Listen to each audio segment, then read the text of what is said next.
pamilya Duterte. Ngunit kapag iisipin natin, itong mating mga senador, kapag sila ngayon mag-iisip at magboboto sa resolusyon kung itutuloy ang impeachment ni Sara Duterte, iisa ang kanilang iniisip, ang 2028, kung saan nila dadalhin ang kanilang tayak. Tataya ba sila laban kay Sara Duterte o hindi? Eh kung si Sara Duterte ang manahin sa 2028, baka maging outside na kalungkong sila.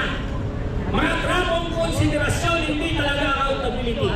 Itong proseso ng impeachment, kapag ilagay natin sa kamay ng mga political dynasty, wala silang pakialam sa pagnanakaw, wala silang pakialam sa pandarambong, wala silang pakialam sa hustisya. Ang kanilang konsiderasyon ay simpleng politikal na survival. Ayaw nilang magkawatak-watak. Itong sistema ng dinastiya at kasama sa paglitis kay Sara, mabubuksan ang sarili nila mga kasalanan sa bayan. Dahil ang Pilipinas ay hindi paraiso para sa mamamayang Pilipino. Factory ang Pilipinas ng mga mandarambong.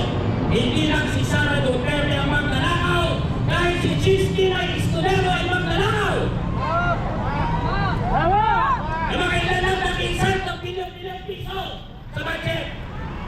Hindi lang naman si Rodrigo ang mamamatay tao. Hindi lang naman siya ang mass murderer. Ang Pilipinas ay factory ng mass murder dahil ang ating mga political dynasty sa kanilang pamumuno ay pumapatay. Yan ang kinakatakutan netong mga senador na ito na galing sa dinastiya. Pag binuksan ang proseso sa totoong accountability, magkakaroon ng president at sa president na yon na kapag naparusahan ang mandarambong at hindi lang ang mandarambong, ang tatay ni Sara na mamamatay tao pag naparusahan, magkakaroon ng historical record na mayroong parusa, na mayroong hangganan ang pag-aabuso sa kapangyarihan, at lahat yan ay babalik sa kanilang lahat dahil lahat sila ay mandarambong, lahat sila ay mamamatay tao.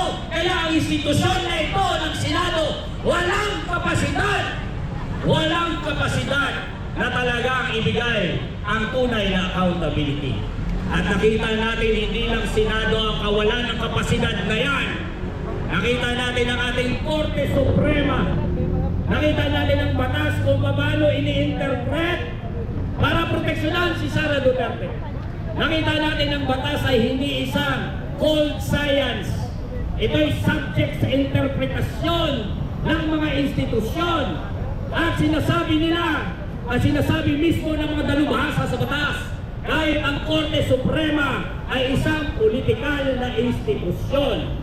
At ang pag-i-interpret sa batas ay nakadepende sa konsiderasyong pampolitikal ng mga nag-i-interpret sa batas. Buong institutions na ng Pilipinas ang walang kapasidad. Meron tayong institutional paralysis na parusahan ang mga mandarambong at mamamatay tao. Kaya ito'y huling sandali na dapat ipakita ng ating Senado na dapat sumunod sila sa konstitusyon o ang konstitusyon ay baliwala pagdating sa makapangyarihan.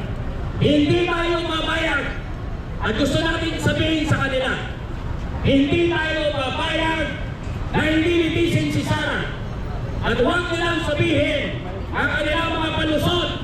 Huwag nilang sasabihin yan kung merong namatay na ating student dahil sa leptospirosis dahil ang kanyang ama ay naresto sa Caray Cruz. Paano ba mga plan na tulad ni Sara Duterte? Ang batas ng bahay para parusahan ang mahirap at hindi ang mayayaman. Hindi tayo mabayag sa ganyan. At kapag nagpatuloy sila sa pagkakaroon ng pagpoproteksyon kay Sara Duterte, andito ang taong bayan. Nasa kamay ng taong bayan ang direktang intervensyon upang pigilan ang pandarambong, pagpatay sa pwesto. Dahil meron din naman tayong historical record pag pag-usapan natin ang kasaysayan. Kailangan ma-remind ng ating Senado.